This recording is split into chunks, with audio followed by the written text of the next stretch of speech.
When the most photographed family in the world suddenly disappears from view, the silence speaks louder than any royal announcement. For 3 months, two of Britain's most beloved royals fought battles far from the glittering ballrooms and red carpets that had defined their lives. Behind palace walls, away from clicking cameras and cheering crowds, Catherine, Princess of Wales, and King Charles faced an enemy that doesn't bow to crowns or respect bloodlines. Cancer had come calling at the House of Windsor, and the world held its breath, wondering if the monarchy's brightest stars would ever shine again. The morning fog hung thick over Windsor Castle as Dr. Sarah Mitchell made her way through the ornate corridors, her footsteps echoing softly against the ancient stone floors. It was February 15th, and she carried news that would change everything for the royal family. As the king's personal physician, she had delivered difficult diagnoses before, but never to a monarch who had waited 74 years for his crown. King Charles sat in his private study surrounded by leather-bound books and family photographs that chronicled decades of royal duty. The morning light filtered through tall windows, casting long shadows across his desk where state papers waited for his signature. He looked up as Dr. Mitchell entered, her expression telling him everything he needed to know before she spoke a single word. "Your Majesty," she began, her voice steady despite the gravity of her message. "The test results have confirmed our concerns. You have been diagnosed with cancer." The words hung in the air like a death sentence, though Dr. Mitchell quickly explained that early detection offered hope for successful treatment. Charles listened with the composure that had been drilled into him since childhood, nodding as she outlined treatment options and timelines. But inside, his mind raced with thoughts of his family, his duties, and the crown that had become his burden and his purpose. Meanwhile, just 30 miles away at Adelaide Cottage, Catherine was experiencing her own nightmare. The Princess of Wales had noticed something wasn't right weeks earlier, but had pushed through royal engagements and family commitments with her characteristic grace. Now, as she sat across from her own medical team, the diagnosis hit like a thunderbolt. "Princess, I'm afraid we found malignant cells," Dr. James Harrison said gently. "We'll need to begin treatment immediately." Catherine's hand instinctively moved to her abdomen, where the cancer had taken root. She thought of her 3 children, George, Charlotte, and Louis, and how she would explain this to them. How do you tell a future king that his mother is sick? How do you maintain hope while facing the unknown? The parallel diagnosis within the royal family sent shockwaves through Buckingham Palace. Private secretaries huddled in urgent meetings trying to determine how to manage the unprecedented crisis. Never before had the King and the Princess of Wales, 2 of the most active and visible members of the royal family, faced serious health challenges simultaneously. Palace staff noticed the change immediately. The usually bustling corridors grew quieter as public engagements were canceled one by one. Press secretaries crafted carefully worded statements that revealed little while asking for privacy and understanding. The royal protection officers adjusted their routines as both Charles and Catherine began spending more time at private residences, away from the public eye. For Catherine, the hardest part wasn't the physical discomfort of treatment, but watching her children try to understand why their normally energetic mother now needed afternoon rests. Prince William became her rock, taking on additional royal duties while managing his own fear and anxiety. The future king found himself thrust into a position he had always known would come, but not under these circumstances. "Daddy, why can't Mummy come to my football match?" 9-year-old Prince George asked one evening, his innocent question cutting through William's heart like a knife. "Mummy isn't feeling very well right now," William explained carefully, kneeling to his son's eye level. "The doctors are helping her get better, but it might take some time." The children adapted as children do, with remarkable resilience mixed with moments of confusion and sadness. Princess Charlotte, ever the caring middle child, began drawing pictures for her mother and bringing her flowers from the garden. Prince Louis, still too young to fully understand, simply wanted more cuddles and bedtime stories. At Clarence House, King Charles was grappling with his own family concerns while trying to maintain the dignity of the monarchy. His diagnosis had come at a crucial time in his reign, just as he was establishing his vision for a modern, streamlined royal family. The irony wasn't lost on him that his plans for a smaller, more efficient monarchy were being tested by circumstances beyond his control. Queen Camilla emerged as an unexpected pillar of strength, dividing her time between supporting her husband and taking on additional royal duties. The woman who had once been vilified by the press now showed her true character. Handling the crisis with grace and determination, she understood better than anyone how much the crown meant to Charles, and she was determined to help him keep it secure. "We'll get through this together," she told him one evening as they sat in their private sitting room. The family has survived much worse. But had they? The 20th century had brought its share of royal crises, from abdication to divorce, but never had two key members of the family faced life-threatening illnesses at the same time. The press speculation was relentless, despite the palace's requests for privacy. Royal correspondents analyzed every cancelled engagement, every brief statement, trying to piece together the full picture. The British public, initially respectful of the family's need for privacy, began to grow restless as weeks turned into months without significant public appearances. Social media buzzed with theories and rumors, some supportive, others cruel. The hashtag #prayers4the_royals trended alongside more skeptical commentary questioning the transparency of the monarchy. Constitutional experts quietly discussed contingency plans. What if the king's condition worsened? Prince William was already taking on more responsibilities, but the formal transition of power remained a sensitive topic that no one wanted to address publicly. The palace's private secretaries worked overtime to maintain normal operations while preparing for various scenarios. Mitchell monitored Charles's progress closely, adjusting treatments based on his response. The king insisted on maintaining some level of royal duties, reviewing state papers from his bed when necessary and participating in virtual meetings when his energy allowed. His dedication to duty, even in illness, impressed his medical team and reminded everyone why he had waited so patiently for his chance to serve. Catherine's treatment required more intensive intervention, and she found herself spending long hours in medical facilities, often wearing scarves and dark glasses to avoid recognition. The woman who had been photographed thousands of times now moved through London like a ghost, protected by a small team of security officers who understood the importance of maintaining her privacy. The emotional toll on both families was immense. Charles worried about the impact on his sons William and Harry, especially given Harry's estranged relationship with the family. Would this crisis bring them together or drive them further apart? The king's illness made him reflect on family relationships and the importance of healing old wounds. For Catherine, the diagnosis forced her to confront her own mortality and her role as a future queen. She had always approached royal duty with enthusiasm and professionalism, but facing cancer made her question priorities and consider what truly mattered. The countless charity events and ribbon cutting seemed less important when viewed from a hospital bed. William struggled with his own anger and helplessness. He had lost his mother at a young age and now faced the possibility of losing his wife. The future king found himself snapping at staff and struggling to maintain his usual composure. His brother Harry, despite their ongoing rift, reached out privately to offer support, a gesture that meant more to William than he could express. The extended royal family rallied around Charles and Catherine in ways that surprised everyone.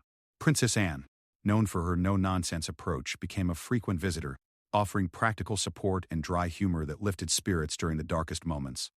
The Earl and Countess of Wessex quietly took on additional engagements, ensuring that royal patronages continued to receive attention. Even the younger royals stepped up in their own ways. Zara Tyndall and Peter Phillips, Anne's children, made sure their grandfather felt connected to family life, sharing updates about their own children and bringing laughter to otherwise serious visits. The support network within the family proved stronger than many had imagined. As weeks passed, both Charles and Catherine began to show signs of improvement. The treatments were working slowly but surely, pushing back against the cancer that had threatened to derail their lives and their service to the country. Small victories were celebrated privately while the public continued to wait for news of their recovery. The palace communications team faced an unprecedented challenge in managing public expectations while protecting the family's privacy. Every statement was analyzed for hidden meanings, every photograph scrutinized for clues about the royals' condition.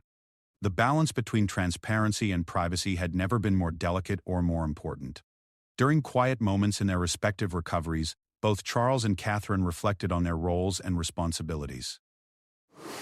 The enforced break from public life gave them time to consider what kind of monarchy they wanted to lead and support. Charles thought about his vision for environmental conservation and social justice, while Catherine contemplated her work with children and families. The crisis also highlighted the importance of succession planning and the need for younger royals to be prepared for greater responsibilities. William's performance during this difficult period proved his readiness for future leadership, while other family members demonstrated their commitment to supporting the institution of monarchy. Medical professionals marveled at both patients' determination and positive attitudes. Despite facing one of life's greatest challenges, Charles and Catherine maintained their focus on recovery while staying connected to their royal duties. Their resilience became an inspiration to their medical teams and a source of hope for their families.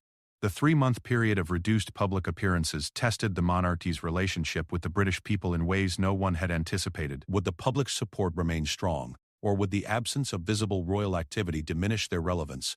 These questions weighed heavily on palace officials, as they planned for the eventual return to public life. As spring approached, both Charles and Catherine had turned important corners in their treatment. The cancer was responding to therapy, and their medical teams grew cautiously optimistic about long-term prognosis. The prospect of returning to public duties began to shift from hope to realistic planning. The experience had changed them both profoundly. Charles, who had spent decades preparing for kingship, now understood the fragility of life and the importance of making every moment count. Catherine, who had embraced her role as a modern princess, gained new perspective on what service really meant and how to balance public duty with personal well-being. Their journey through illness and recovery would soon become a testament to human resilience and the enduring strength of the British monarchy. But first, they had to complete their healing and prepare for a return to the spotlight that had never seemed brighter or more welcoming. The first signs of recovery came in small private moments that gave hope to worried family members and palace staff. King Charles began taking longer walks in the gardens of Highgrove, his beloved country estate, pausing to examine the organic vegetables and rare plants he had cultivated for decades. The man who had spoken passionately about environmental conservation for 50 years found healing in the very earth he had worked to protect. Dr. Mitchell noticed the change during her weekly visits. Charles stood straighter, his eyes held more light, and most importantly, he began asking about resuming his royal duties rather than simply enduring medical updates. The treatment was working, and the king's natural resilience was asserting itself against the disease that had threatened to derail his reign. "I feel like I'm emerging from a very long, dark tunnel," Charles confided to Queen Camilla one morning as they shared breakfast in their private dining room. "But I can see light ahead now." Camilla smiled, the first genuine smile he had seen from her in weeks. She had borne the burden of worry while maintaining a brave face for the world, taking on additional engagements and representing the crown during the most challenging period of their marriage. Her strength had been his anchor during the storm. 30 miles away, Catherine was experiencing her own breakthrough. The aggressive treatment regimen that had left her exhausted and weak was finally showing results. Her medical team, led by Dr. Tibb Harrison, reported that the cancer markers in her blood tests were dropping consistently. More importantly, she was beginning to feel like herself again. The Princess of Wales had always been known for her active lifestyle, from her love of tennis and sailing to her energetic participation in royal walkabouts. Months of treatment had stolen that vitality, leaving her frustrated and sometimes depressed. But now, as she managed a short jog around the grounds of Adelaide Cottage, she felt the first stirrings of her old energy returning. Prince William watched from the kitchen window as his wife completed her circuit, a sight that filled him with more hope than any medical report could provide. He had seen her at her lowest points, holding her hand through chemotherapy sessions, and sleeping fitfully beside her on nights when pain kept her awake. This glimpse of the Catherine he knew and loved meant everything. Their children sensed the change immediately. 9-year-old Prince George, who had been unusually quiet during his mother's illness, began chattering excitedly about upcoming school events and whether she might attend. Princess Charlotte, always intuitive, started bringing her mother books instead of flowers, sensing that mental stimulation might be welcome now. And little Prince Louis simply demanded more piggyback rides, his innocent requests both challenging and motivating his recovering mother. The palace communication team, led by Private Secretary Sir Edward Young, began the delicate process of planning a return to public life. Every detail required careful consideration. How would they announce the recovery? Which events would mark their return? How could they balance the public's desire for information with the family's need for continued privacy? Palace sources speaking anonymously to trusted royal correspondents began dropping hints about improving health and possible future appearances. The British press, which had been remarkably restrained during the health crisis, sensed the changing tide and began preparing for what would undoubtedly be one of the most watched royal comebacks in modern history. The decision about their first public appearance together sparked intense debate within royal circles. Some advisors favored a low-key approach, perhaps a simple church service or small charity event that would ease them back into the spotlight. Others argued for a significant occasion that would demonstrate strength and continuity, possibly a major state function or ceremonial duty. Charles, true to his environmental passions, suggested they make their return at an event related to sustainability or conservation. "If this experience has taught me anything," he told his private secretary, "it's that we must make every moment count for the causes that matter most." Catherine, drawing on her own experience with adversity, felt drawn to events involving health awareness or children's welfare. The irony wasn't lost on her that her own health battle might help her connect more meaningfully with the charitable causes she had supported for years. The compromise came from an unexpected source. Prince William, who had matured significantly during his wife's illness, suggested they choose an event that honored both their personal journeys and their public roles. After extensive discussion, they settled on a joint appearance at a new cancer research facility that had received significant royal patronage. The symbolism would be perfect, they realized.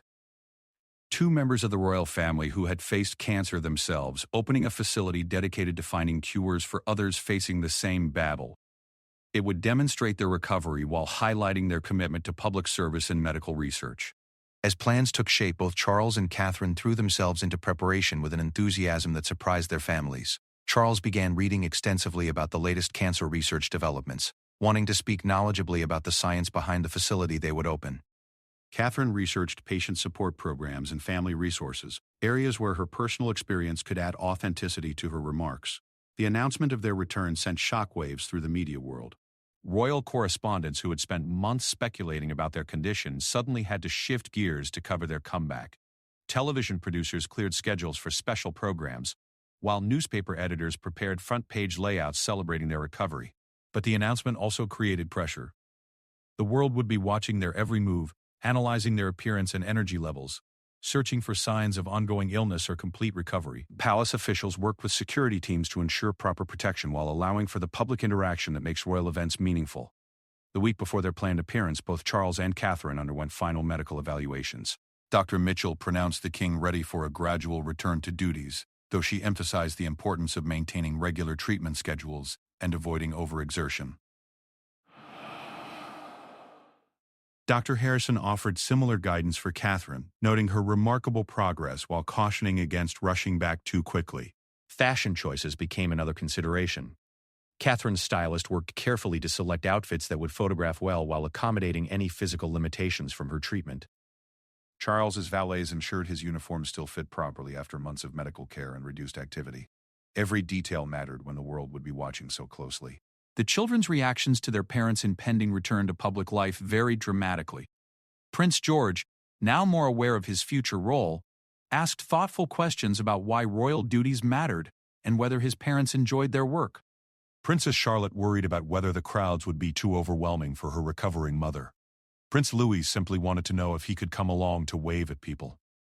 Media training sessions, usually routine for experienced royals, took on new significance. Both Charles and Catherine needed to prepare for questions about their health while maintaining appropriate privacy about medical details. Palace communication staff conducted mock interviews, helping them develop responses that would satisfy public curiosity without compromising personal boundaries. International attention added another layer of complexity. Royal families worldwide had been following their health journey, and their return would be closely watched by monarchies throughout Europe and the Commonwealth. Diplomatic implications required careful consideration, as their recovery might influence public perception of the British monarchy's stability and future. The security arrangements for their return required unprecedented coordination. Metropolitan police officials worked with royal protection teams to plan routes and crowd control measures for what was expected to be one of the most heavily attended royal events in recent memory. The combination of genuine public affection and intense media interest created unique challenges. Behind the scenes, family dynamics were shifting in positive ways. Prince Harry, despite ongoing tensions with the institution, had maintained private contact with both his father and sister-in-law during their illnesses. The health crisis had put their family disputes into perspective, leading to cautious steps toward reconciliation that gave hope for future healing. Princess Anne, who had quietly increased her royal duties during Charles and Catherine's absence, looked forward to sharing the workload again. Known for her practical approach and heavy schedule of engagements, she had proven invaluable during the crisis while maintaining her characteristic reluctance to seek credit or attention. The younger generation of royals had also stepped up significantly. The Earl and Countess of Wessex had taken on additional patronages and appearances, while their children, though still largely private citizens, had shown increased interest in royal responsibilities. The crisis had strengthened family bonds in unexpected ways. Medical professionals across Britain followed the royal recovery with professional interest. The high-profile nature of their cases had already increased public awareness about cancer screening and treatment options. Their return to public life would provide an opportunity to highlight advances in cancer care and the importance of early detection. Charitable organizations that had received royal patronage during the health crisis found themselves with increased public attention and donations.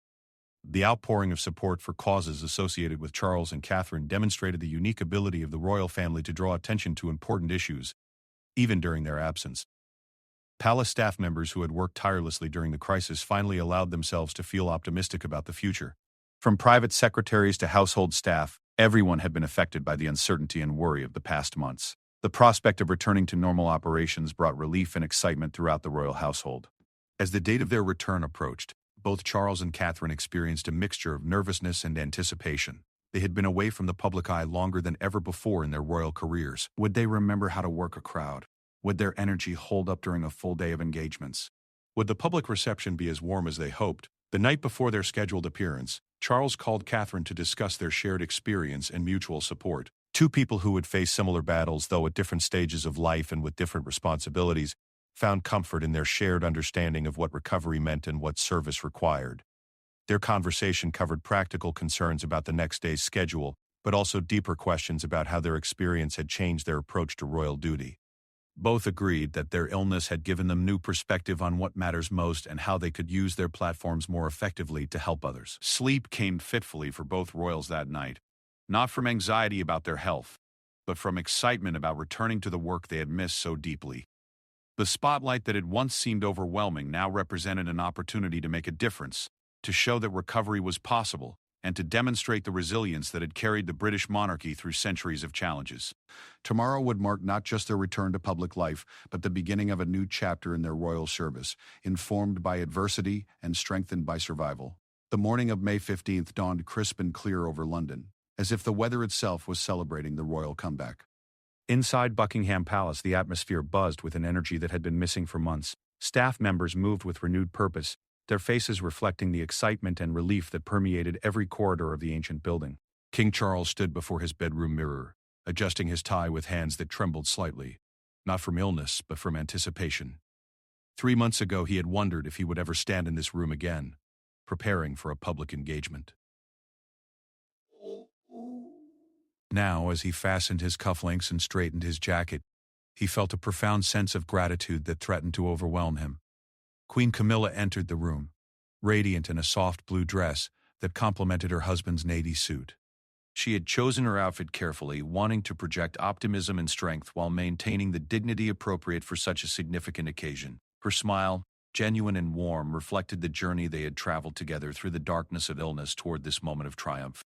"Ready, darling?" she asked, though she already knew the answer from the determined set of his shoulders and the light that had returned to his eyes. 30 miles away, Catherine was experiencing her own moment of preparation and reflection. Standing in her dressing room at Kensington Palace, she ran her hands over the emerald green dress that her stylist had selected for the day. The color had always been one of her favorites, but now it held special significance as a symbol of new growth and renewal. Prince William appeared behind her, his reflection joining hers in the full-length mirror. The months of worry and uncertainty had added lines to his face, but they had also deepened his appreciation for his wife's strength and resilience. He placed his hands on her shoulders, both offering support and drawing strength from her presence. "How do you feel?" he asked quietly. "Like I'm about to meet myself for the first time in months," Catherine replied, her voice steady but emotional. "I've missed this more than I realized." Their children had already left for school, but not before offering their own encouragement and excitement about their parents' return to public life. Prince George had hugged his mother extra tightly that morning, while Princess Charlotte had whispered that she would be watching for pictures in the newspapers. Prince Louis had simply declared that he was proud of Mummy and Papa for being brave. The venue for their comeback had been chosen with meticulous care. The Royal Marsden Cancer Research Institute, newly opened and funded partly through royal patronage, represented hope and healing for countless families facing cancer diagnosis. The symbolism of 2 cancer survivors opening a facility dedicated to defeating the disease would not be lost on anyone present. Security preparations had been extensive but discreet. Metropolitan police officers positioned themselves throughout the area while royal protection teams coordinated with hospital security to ensure safety without creating an atmosphere of tension. The goal was to balance necessary precautions with the warmth and accessibility that characterized successful royal visits. Media presence was unprecedented. Television crews from around the world had positioned cameras at strategic locations, while photographers with telephoto lenses waited for the first glimpses of the recovering royals. Royal correspondents who had spent months speculating about their condition now prepared to document their triumphant return to public life. The convoy carrying King Charles and Queen Camilla departed Clarence House at precisely 10:30 a.m., following a route that would take them through parts of London where supportive crowds had been gathering since dawn. Charles watched through tinted windows as people waved flags and held signs welcoming him back, their faces reflecting the genuine affection he had worried might diminish during his absence. Catherine and William's journey from Kensington Palace began 15 minutes later, allowing them to arrive simultaneously at the Research Institute. As their car moved through London streets, Catherine noticed the crowds and felt a familiar flutter of nervous excitement that she had missed during her months away from public engagements. Dr. Sarah Mitchell and Dr. James Harrison had been invited to attend the opening ceremony, their presence adding medical credibility to the event, while allowing the public to see the professionals who had guided their royal patients through recovery. Both physicians had been moved by the courage and determination their famous patients had shown throughout their treatment. The first glimpse of King Charles stepping from his official car sent waves of excitement through the assembled crowd. He moved with confidence and energy that contradicted months of speculation about his condition. His wave was warm and genuine, his smile broad and authentic. The man who had faced cancer with dignity now embraced his return to service with visible joy. Queen Camilla's presence beside him provided visual confirmation of their partnership's strength. She had been his constant companion through the difficult months, and now she shared in the celebration of his recovery. Her own relief and happiness were evident as she acknowledged the crowd's enthusiastic reception. The arrival of Catherine and William moments later created an even greater surge of excitement. Catherine stepped from her car with the grace and poise that had made her beloved worldwide, but there was something new in her bearing. A deeper confidence that came from having faced life's ultimate challenge and emerged victorious. Her appearance sparked immediate analysis among watching commentators. She looked radiant, her hair styled in the elegant manner that had become her signature, her makeup subtle but effective. Most importantly, her energy seemed genuine and sustained, dispelling concerns about her ability to handle full royal duties. The reunion between Charles and Catherine outside the Research Institute was captured by hundreds of cameras, but the genuine emotion of their embrace transcended media coverage. Two people who had fought similar battles and supported each other through recovery were reuniting in their shared commitment to service. Dr. Elizabeth Harper, the Institute's director, greeted the royal party with a mixture of professional composure and personal excitement. She had worked tirelessly to make this facility a reality, and having it opened by two cancer survivors who also happened to be senior royals seemed almost impossibly perfect. The tour of the research facility showcased cutting-edge technology and innovative treatment approaches that offered hope to future cancer patients. Charles and Catherine asked informed questions that demonstrated their personal understanding of cancer treatment while highlighting their genuine interest in the scientific advances being made. In the children's treatment area, Catherine's interaction with young patients revealed the depth of her recovery and her renewed energy for her charitable work. She knelt beside hospital beds, listened to stories, and offered encouragement with an authenticity that only someone who had faced similar fears could provide. Charles spent significant time in the research laboratories, discussing environmental factors in cancer development and prevention, topics that aligned with his lifelong environmental advocacy, while reflecting his personal journey through illness. His conversations with researchers were substantive and engaged, showing his intellectual recovery alongside his physical healing. The formal opening ceremony featured speeches from medical professionals, research leaders, and the royal visitors themselves. Charles spoke movingly about the importance of hope during treatment and the dedication of medical professionals who make recovery possible. His voice was strong and clear, carrying to every corner of the packed auditorium. Catherine's remarks focused on family support during illness and the strength that comes from community and shared experience. She spoke about the privilege of serving as patron of organizations dedicated to health and healing, her words carrying new weight because of her personal journey through cancer treatment. The media response was immediate and overwhelmingly positive.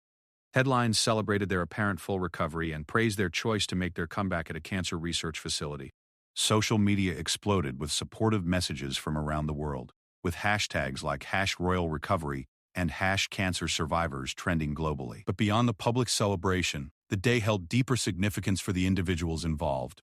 Charles felt reconnected to his purpose as monarch and his calling to serve others. The months of uncertainty about his health had clarified his priorities and strengthened his resolve to make meaningful contributions during his reign.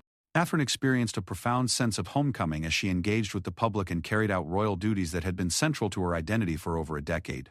The warmth of the public reception and the satisfaction of meaningful work reminded her why she had embraced royal life despite its challenges. The success of their first joint appearance led to careful planning for future engagements.